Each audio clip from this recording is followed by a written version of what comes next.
നമസ്കാരം. വീണിടം വിദ്യയാക്കുന്നവൾ നിങ്ങളുടെ സ്വന്തം വിദ്യ. നമസ്കാരം. വീണിടം വിദ്യയാക്കുന്നവൾ നിങ്ങളുടെ സ്വന്തം വിദ്യ. നമസ്കാരം. വീണിടം വിദ്യയാക്കുന്നവൾ നിങ്ങളുടെ സ്വന്തം വിദ്യ. നമസ്കാരം. വീണിടം വിദ്യയാക്കുന്നവൾ നിങ്ങളുടെ സ്വന്തം വിദ്യ. നമസ്കാരം. വീണിടം വിദ്യയാക്കുന്നവൾ നിങ്ങളുടെ സ്വന്തം വിദ്യ. ഹായ്. വീണിടം വിദ്യയാക്കുന്നവൾ നിങ്ങളുടെ സ്വന്തം വിദ്യ. നമസ്കാരം. വീണിടം വിദ്യയാക്കുന്നവൾ നിങ്ങളുടെ സ്വന്തം വിദ്യ. നമസ്കാരം. വീണിടം വിദ്യയാക്കുന്നവൾ നിങ്ങളുടെ സ്വന്തം വിദ്യ. കേരളത്തിൽ എന്താ സ്ഥിതി? പള്ളിക്കെട്ട് ശബരിമലയ്ക്ക്, വേഷം കെട്ട് അങ്ങ് നിയമസഭയിലേക്ക്. തിരുവാഭരണം കണ്ടപ്പോൾ കണ്ണിനൊരു തിളക്കം, ഒരച്ചു നോക്കിയപ്പോൾ തലയ്ക്കൊരു കറക്കം. ദേവസ്വം ബോർഡിന്റെ അവസ്ഥ കഷ്ടം, കാണിക്കവഞ്ചി തുറന്നപ്പോൾ നഷ്ടം. പക്ഷേ ഭഗവാന് മാത്രം ഇപ്പോഴും നമ്മളോടൊരിഷ്ടം. ദൈവത്തിന്റെ കാരുണ്യം കൊണ്ട് കേരളത്തിലെ ഒരു പാലം 6-ന് കുറുകയല്ല, 7-ന് കുറുകയാണ്. ചിലർ പിന്നെ തുനിഞ്ഞിറങ്ങിയ എയറിലാവാതിരിക്കും. രാവിലെ നേരം വെളുക്കുമ്പോൾ ഒരു ഫോണും കൊണ്ടിറങ്ങും. ഒരൊറ്റ ആൾക്കാരുടെ നേരെ പിടിച്ചൊരു ഫോട്ടോ അവരെ കാണില്ല. ഒന്നി ആകാശത്ത് കയറ് കെട്ടി ഇറക്കിയതുപോലെ, അല്ലെങ്കിൽ തറയെ കിടന്ന് ട്രോളി വെച്ചെടുത്തതുപോലെ. ഇതൊക്കെ ഷൂട്ട് ചെയ്യണതും അത് 2-3 പ്രാവശ്യം കണ്ട് കമന്റ് ഇടുന്നതും തെറ്റല്ല. ഇത് ഷൂട്ട് ചെയ്യാൻ വേണ്ടി അവർ ഇറങ്ങി വരുന്ന അവരിട്ട വേഷത്തിലാണ് തെറ്റ്, അല്ലേ? ഒരാൾ കാണിക്കാൻ വേണ്ടി ഇറങ്ങിയാൽ അത് കാണാതിരുന്നാൽ പോരെ. അല്ലാതെ ഒരാൾ കാണിക്കാൻ വേണ്ടി ഇറങ്ങി എന്ന് പറഞ്ഞ് ഓടിപ്പോയി കാണാൻ ഇത് തൃശ്ശൂർ പൂരമൊന്നും അല്ലല്ലോ. ഈ അമേരിക്കയ്ക്ക് ഇതിൻ്റെ വല്ല കാര്യമുണ്ട്? ചുമ്മാതിരുന്നവൻ്റെ ചന്തിയിൽ ചുണ്ണാമ്പ് തേച്ചതുപോലെ ആയില്ലേ കാര്യങ്ങൾ? കെട്ടിക്കേറി വന്ന പെണ്ണിന് എത്ര സ്വർണ്ണം ഉണ്ടെന്ന് ആ കെട്ടിക്കേറി വന്ന വീട്ടിലെ പയ്യനും പയ്യൻ്റെ അച്ഛനും അമ്മയ്ക്കും അറിയണമെന്ന് പറഞ്ഞാൽ മനസ്സിലാക്കാം. ഇത് 2 പഞ്ചായത്തിൻ്റെ അപ്പുറമുള്ള, അതും വേറെ യൂണിറ്റ് കുടുംബശ്രീയിലുള്ള ലതമാമിക്ക് കണക്ക് വേണം എന്ന് പറയണ പോലെ അല്ലേ ഈ ട്രംപിന് ഇറാന്റെ കയ്യിൽ എത്ര പൊട്ടിക്കണ സാധനം ഉണ്ടെന്ന് അറിയണം പോലും. ഇപ്പം അറിഞ്ഞില്ലേ? പച്ചനത്തിക്കൊണ്ടിരുന്നു. പുതിയ നിയമപ്രകാരം രാത്രി 10 മണി കഴിഞ്ഞാൽ കലാകാരന്മാരെല്ലാം ഊമപ്പെണ്ണിന് ഉരിയാട പയ്യനങ്ങ് ആയിക്കോണം. മൈക്ക്, ബോക്സ്, DJ ഒന്നും പാടില്ല. ശബ്ദമലിനീകരണം തടയാനും ഈ സമയങ്ങളിൽ നടക്കാൻ സാധ്യതയുള്ള അത്യാഹിതങ്ങൾ തടയാനും വേണ്ടിയിട്ടാണെന്ന് പോലീസ് ഭാഷ്യം. ശരിയാ, ഈ ദിവസങ്ങൾ ഒഴിച്ച് ബാക്കിയുള്ള ദിവസമൊന്നും അനിഷ്ട സംഭവമൊന്നും നടക്കാത്തതുകൊണ്ടും രാഷ്ട്രീയക്കാർ സംസാരിക്കുമ്പോൾ ഉള്ള മൈക്കല്ലാത്തതുകൊണ്ടും ഈ നിയമമൊന്നും കുഴപ്പമില്ല. കേന്ദ്ര ബഡ്ജറ്റിൽ നിമ്മി മാമിയുടെ അവതരണവും തിരുവനന്തപുരം കാഴ്ചവെച്ച പവർ മാജിക്കും എയിംസിനെ പറ്റിയുള്ള അടിയുറച്ചുള്ള പ്രഖ്യാപനമൊക്കെ കേട്ടപ്പോൾ ഞാൻ വിചാരിച്ചു ഇപ്രാവശ്യം കേരളത്തിന് കാര്യമായിട്ടുള്ള എന്തോ കിട്ടുമെന്ന്. അപ്പോഴുണ്ട് ദാ വരണം, മാറാത്തത് മാറ്റാനും കാണാത്തത് കാണിക്കാനും വേണ്ടി അവതാരപ്രവിയുടെ പുതിയ പേര്, പഴയ പേര് കൂർമ്മം. മനസ്സിലായില്ലേ? ആമ, കടലാമ വളർത്തൽ കേന്ദ്രം. കേരളമേ, തിരുവനന്തപുരം അങ്ങോട്ട് കൊടുത്തതുകൊണ്ട് ഒരു ആമയെങ്കിലും കിട്ടി. അടുത്ത പ്രാവശ്യം കാര്യമായിട്ട് എന്തെങ്കിലും കൊടുത്താൽ ചിലപ്പോൾ ഒരു സിംഗം ഇങ്ങ് പോരും. മറ്റുള്ളവരുടെ കാര്യത്തിൽ നമ്മുടെ ചെവിയും മൂക്കും നാക്കും കണ്ണും എന്തൊരു പഞ്ചേന്ദ്രിയം വരെ നല്ല ഷാർപ്പായിരിക്കും. അപ്പുറത്തെ വീട്ടിലേക്ക് ജനാല വഴി നോക്കി അവരുടെ കാര്യം ചൂഴ്ന്നെടുക്കാനുള്ള നമ്മളുടെ കഴിവേ, പ്രത്യേകിച്ച് നമ്മൾ വീട്ടമ്മമാർക്ക് ഏതാണ്ട് ഒരു അയലത്തെ അദ്ദേഹം കളി എല്ലാം കേട്ട് വച്ച് മനസ്സിലാക്കിയിട്ട് മനസ്സിൽ രഹസ്യം സൂക്ഷിക്കാനുള്ള കഴിവ് വളരെ കുറവായതുകൊണ്ട് മാത്രം വൈകിട്ട് ജോലിക്ക് പോയിട്ട് തിരിച്ചെത്തിയ കെട്ടിയവന് ഒരു ചൂട് ചായയൊക്കെ ഇട്ട് കൊടുത്തിട്ട് അടുത്ത് ചെന്നിരുന്ന അന്നത്തെ മൊത്തം കാര്യങ്ങൾ പൊരിച്ചതും വറുത്തതും കുറച്ച് കേട്ടതും കയ്യിൽ നിട്ടതും എല്ലാം കൂടെ ചേർത്ത് നമ്മളങ്ങ് പറഞ്ഞു കൊടുക്കുമ്പോൾ എല്ലാം ഇൻട്രസ്റ്റോടെ ഇരുന്ന് കേട്ടിട്ട് അറ്റ് ലാസ്റ്റ് നിനക്ക് എന്തിൻ്റെ കേടാണ്, നീ എന്തിന് ഈ കണ്ടവരെ കാര്യത്തിൽ ഇടപെടാൻ പോണത്, സ്വന്തം കാര്യം നോക്കിക്കൂടെയെന്ന്. ഇത്രയും നേരം എൻ്റർടൈൻമെൻറ്റ് ചെയ്ത് പറയിപ്പിച്ച നമ്മൾ ആരായി? കഷ്ടപ്പെട്ട് പഠിച്ച് നേടിയെടുത്ത ഡിഗ്രിക്ക് ഇവിടെ ഒരു വിലയും ഇല്ലെന്ന് മനസ്സിലാക്കി ആരുടെയെങ്കിലും കയ്യും കാലും പിടിച്ച് കുറച്ച് കാശും കൊടുത്തൊരു വിസയും ഒപ്പിച്ച് കുടുംബക്കാരെയും കൂട്ടുകാരെയും നാടും വീടും ഉത്സവങ്ങളും ആഘോഷങ്ങളും എല്ലാം വിട്ട് നേരെ വിദേശത്ത് പോയപ്പോൾ അവിടെ പഠിച്ച തൊഴിലിന് ഒരു പണിയും ഇല്ലെന്ന് മനസ്സിലാക്കി. പിന്നെ കുറ്റം പറയാൻ നാട്ടുകാരൊന്നും ഇല്ലാത്തതുകൊണ്ട് അഭിമാനം പണയം വെച്ചിട്ട് എന്ത് തൊഴിലും ചെയ്ത് കണ്ട അർബാബിൻ്റെ വായിരിക്കണ ഭാഷ മനസ്സിലാവാത്ത ഫുള്ള് തെറിയും കേട്ട് ചൂടും തണുപ്പും ഒക്കെ സഹിച്ച് ബാക്കി രുചിയില്ലെങ്കിലും വയറ് നിറയ്ക്കാൻ വേണ്ടിയിട്ടുള്ളത് എന്തെങ്കിലും കഴിച്ച് 5 പേര് കിടക്കണ റൂമിൽ 10 പേര് കുത്തിഞ്ഞെരുങ്ങി കിടന്നിട്ട് മാസാവസാനം കിട്ടണതിനെ എണ്ണി നുള്ളി പറക്കി കുടുംബത്തിലേക്ക് അയക്കുന്നവർക്ക് വേണ്ടി കൈയടിച്ച് പാസ്സാക്കണ ഒരു നിയമവും ഞാനിതുവരെ കണ്ടു. വിഷനിൽ വന്ന മാറ്റങ്ങളോ? പണ്ട് ഒരു ദൂരദർശൻ, ഒരു സിനിമ, ഒരു വാർത്ത, ഒരു ജയ് ഹനുമാൻ, ഒരു ശക്തിമാൻ, ഒരു ചിത്രഗീതം, പിന്നെ ഡൽഹി റീൽ. അതെന്താണെന്ന് അന്നും ഇന്നും എനിക്കിതുവരെ മനസ്സിലായിട്ടില്ല. ഇപ്പോഴോ ചാനലുകളോടെ ചാനലുകൾ, മത്സര ചാനലുകൾ, വാർത്ത തന്നെ 24 മണിക്കൂർ. ഒരു ചാനലിൽ ബ്രേക്കിംഗ് ന്യൂസ്, മറ്റേ ചാനലിൽ ബ്രേക്കിംഗ് ന്യൂസ്, അപ്പുറത്തെ ചാനലിൽ ഈ ബ്രേക്കിംഗ് ന്യൂസ് തന്നെ വേറെ ആംഗിൾ. പിന്നെ 3D ന്യൂസാണ്. ഈ ബോംബ് പൊട്ടുന്നതും ഹെലികോപ്റ്ററൊക്കെ വന്ന് ഇടിക്കുന്നതും നമ്മളെ നെഞ്ചത്താണ്. ഇടിച്ചങ്ങ് പൊട്ടും. 24 മണിക്കൂർ സിനിമ, 24 മണിക്കൂറും കാർട്ടൂൺ, അത് പേര് പോലും വായിക്കാൻ അറിഞ്ഞുകൂടാത്തത്. പിന്നെ ഓരോ പാർട്ടിക്കും ഓരോ ചാനലാണ്.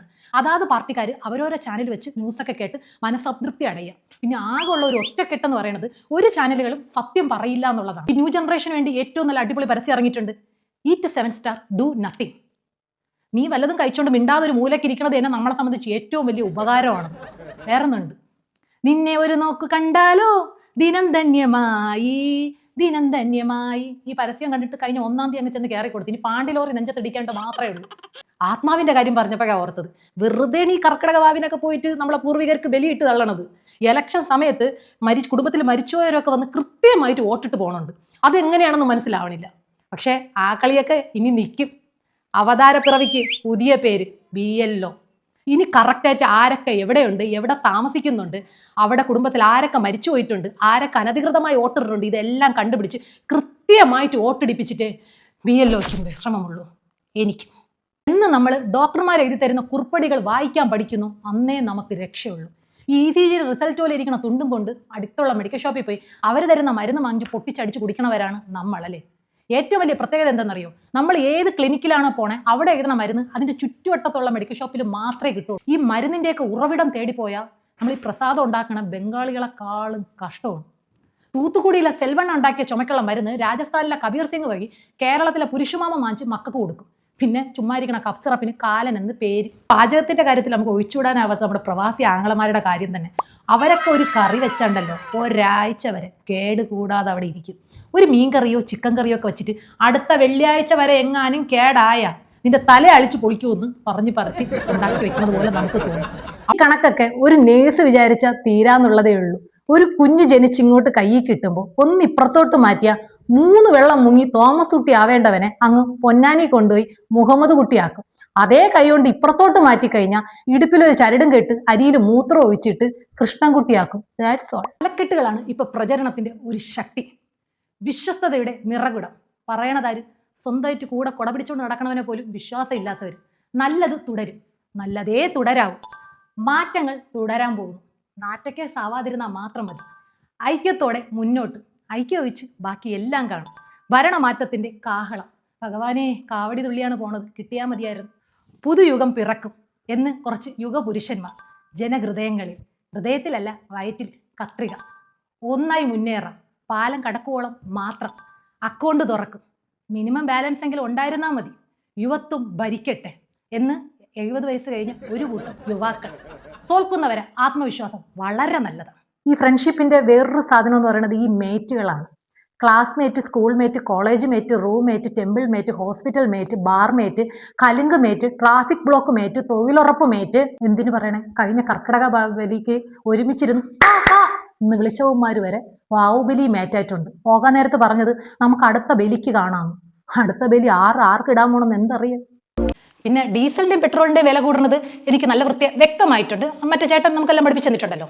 അതായത് അന്താരാഷ്ട്ര വിപണിയിൽ ക്രൂഡ് ഓയിലിൻ്റെ വില കുറയുമ്പോൾ നമ്മുടെ നാട്ടിൽ പെട്രോളിൻ്റെ വില അതിൽ ഒരംശമേ കൂടുന്നുള്ളൂ. ക്രൂഡ് ഓയിലിൻ്റെ കുറയുന്നതിൻ്റെ അത്രയും ഇവിടെ കൂടുന്നില്ല. മനസ്സിലായോ? അതായത് രമണ, അന്താരാഷ്ട്ര വിപണിയിൽ കുറയുമ്പോൾ ഇവിടെ കൂടുന്നുണ്ട്. പിടികിട്ടിയില്ലല്ലേ? എനിക്കും ചെറിയ കൺഫ്യൂഷനുണ്ട്. വണ്ടി എടുത്ത് വെളിയിൽ ഇറങ്ങാതിരുന്നാൽ മതി. കേരളത്തിൻ്റെ റോഡുകളെ പറ്റി പഠിക്കാൻ വേണ്ടി തിരുവനന്തപുരത്ത് നിന്ന് മംഗലാപുരം വരെ ഒരു കൊച്ചു വിമാനത്തിൽ കയറി പോയിട്ട് വന്ദേ ഭാരത് പിടിച്ച് തിരിച്ചു വരിക.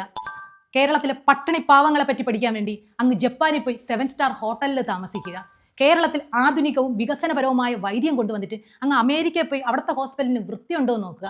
കേരളത്തിലെ മാലിന്യ സംസ്കരണത്തിനെ പറ്റി കൂടുതൽ ഡീറ്റെയിൽ ആയിട്ട് പഠിക്കാൻ വേണ്ടി യൂറോപ്പിൽ പോയി ചുറ്റി കറങ്ങി വന്നിട്ട് വേണ്ടപ്പെട്ടവർക്ക് വേണ്ടി മാത്രം അടുത്തുള്ള ആറ്റിലേക്ക് ഒഴുക്കാനുള്ള അനുമതി കൊടുക്കുക. ലോകം മുഴുവൻ നമ്മളെ ശ്രദ്ധിക്കുമാറ് നമ്മുടെ വിദ്യാഭ്യാസ സമ്പ്രദായത്തിനെ ഉയർത്തിക്കൊണ്ട് വന്നിട്ട് മക്കളെ വിദേശത്ത് വിട്ട് പഠിപ്പിക്കുക. അങ്ങനെയുള്ള യാത്രകൾ. എന്തോ കോടതി കാര്യത്തിന് മാത്രം ഇന്ത്യ വിട്ടു പോയിട്ടില്ല. ഇവിടെ ആണെങ്കിൽ അതും എന്തേലുമൊക്കെ നടക്കുമല്ലോ. അവിടെ വല്ലതും ചെന്ന് കുറ്റം ചെയ്തിട്ടുണ്ടെന്ന് തെളിഞ്ഞ ഏത് പാർട്ടാണ് കട്ട് ചെയ്യണേന്ന് പറയാൻ പറ്റൂലല്ലോ. ഈ നായകനും നായികയൊക്കെ ഈ രാഷ്ട്രീയത്തിൽ ഇറങ്ങുന്നതിനെ പറ്റി നിങ്ങളുടെ അഭിപ്രായം എന്താ? MLA-മാരെയും മന്ത്രിമാരെയൊക്കെക്കാളും നമ്മളെ ജനങ്ങളുടെ ഒരു പൾസ് അറിയാവുന്നുള്ളത് ഈ സിനിമാ നടന്മാർക്ക് തന്നെയാണല്ലേ. പക്ഷേ നമ്മളുടെ ഒരു പ്രശ്നമാണ് എന്തെന്നറിയാമോ? ഈ സിനിമയിൽ കാണുന്നവർ തന്നെ ആയിരിക്കും ജീവിതത്തിലും എന്ന് അവരുടെ ക്യാരക്ടർ തന്നെ ആയിരിക്കും നമ്മൾ പ്രതീക്ഷിക്കുന്നത്. നമ്മുടെ മാത്രം തെറ്റാണ്. ഈ സത്യസന്ധമായ രാഷ്ട്രീയ കസേരയ്ക്ക് ഒരു കുഴപ്പമുണ്ട്. ഒരുപാട് വലിയ വലിയ സത്യസന്ധമാരായ മന്ത്രിമാർ, ഇപ്പോഴുള്ള മന്മാരല്ല പണ്ടുള്ളവർ ഇരുന്ന കസേര ആയതുകൊണ്ട് അതിലൊന്ന് തൊട്ട് കഴിയുമ്പം ഉള്ളിലുള്ള ഫ്രോഡ് ഇങ്ങനെ പുറത്തു വരും. നമ്മുടെ നീലക്കുറുക്കം കുളിച്ചതുപോലെയാണ്. നിങ്ങൾ ഈ സിസേറിയൻ പ്രോസസ്സിനെ പറ്റി നിങ്ങൾക്കൊന്ന് പിടുത്തം കിട്ടാത്തതുകൊണ്ടാണ്. നാളെ സിസേറിയനാണ് എന്ന് ഡോക്ടർ പറഞ്ഞു കഴിഞ്ഞാൽ പിന്നെ ഈ മുന്നാധാരവും പിന്നാധാരവും ഒക്കെ ചേർത്തിട്ട് ഒരു കെട്ട് പേപ്പർ നമ്മളെ കയ്യിൽ തരും ഒപ്പിടാൻ. ഇത്തിരി എങ്കിലും അക്ഷരാഭ്യാസം ഉള്ളതിൻ്റെ ഒരു അഹങ്കാരത്തിൽ അതൊന്ന് വായിച്ചു നോക്കാൻ പോലും പോവരുത്. അഥവാ ഇനി വായിച്ചു നോക്കിക്കഴിഞ്ഞാൽ ഈ ജുമാജി ഗെയിം തുടങ്ങി വെച്ച പോലെയാണ്. തുടങ്ങിയും പോയി തീരണമില്ല. അതുപോലെ പെറാനും പറ്റൂല, 4ാം നിലയിൽ നിന്ന് ചാടി ഓടാനും പറ്റാത്ത ഒരവസ്ഥ. ഇപ്പൊ ലാഭം കേരളത്തിനാണ്. അച്ഛൻ വരട്ട് പറഞ്ഞു കൊടുത്ത് അടി വാങ്ങിച്ചു തരാമെന്ന് പറഞ്ഞ് പേടിച്ചിരിക്കണം മക്കളെ മുമ്പിൽ.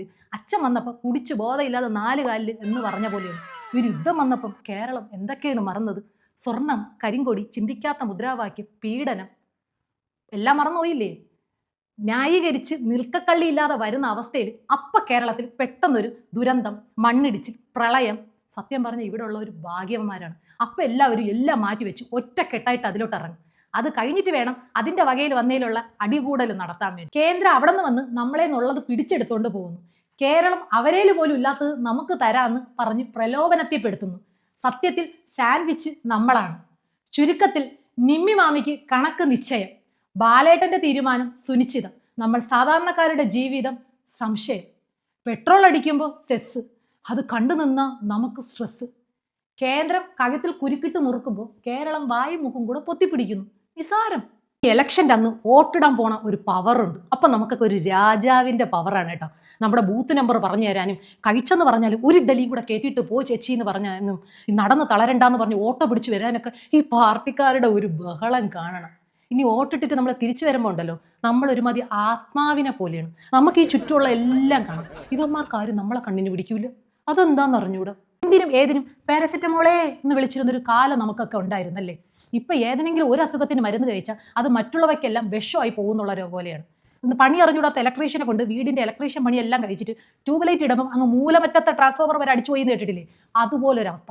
അറ്റാക്കിന് മരുന്ന് കഴിച്ചാൽ അത് ലിവറിന് പിടിക്കില്ല. അപ്പം നമ്മൾ ലിവറിന് കഴിക്കുമ്പം അത് കിഡ്നിക്ക് പിടിക്കില്ല. അപ്പം നമ്മൾ കിഡ്നിക്ക് കഴിക്കുമ്പം അത് ചട്നിക്ക് പിടിക്കില്ല. ഇനി ഈ വക കാര്യങ്ങൾക്കെല്ലാം പിടിച്ചേ തന്നാൽ എഴുതി തന്ന ഡോക്ടറിന് പിടിക്കില്ല.